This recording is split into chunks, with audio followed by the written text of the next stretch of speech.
महाराष्ट्रात निवडणुकीची रणधुमाळी सुरू झाली आहे। कुठे आघाडी तर कुठे बिघाडी असं काहीसं वातावरण आहे। या रणधुमाळीत आंबेगावमधल्या मतदारांचं काय मत आहे जाणून घेऊया भावा कुणाची हवा या न्यूज 18 लोकमतच्या विशेष सेगमेंटमधून। तसं पाहिलं तर दिलीप पाटलाचे 7 वर्ष जे काम आहे तालुक्यामध्ये आंबेगाव त्याच्याबद्दल कोणाचे दुमत नाही आहे। परंतु एवढ्या वर्ष कारभार केला किंवा आमदार राहिले, कुणालाच बाकीच्या लोकांना चान्स का दिला नाही? एखाद्या कोणीतरी एखादा तयार करायचं ना, एखादा कोणतरी प्रतिस्पर्धी तयार करायची हवा दिलीप पाटलाची राहील।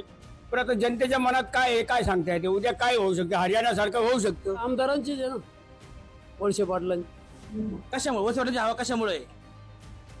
वळसे पाटलांची हवा 35 वर्ष आमदार आणि जवळजवळ 15 ते 20 वर्ष मंत्रिमंडळामध्ये पद भोगून असलेले मंत्री आहेत।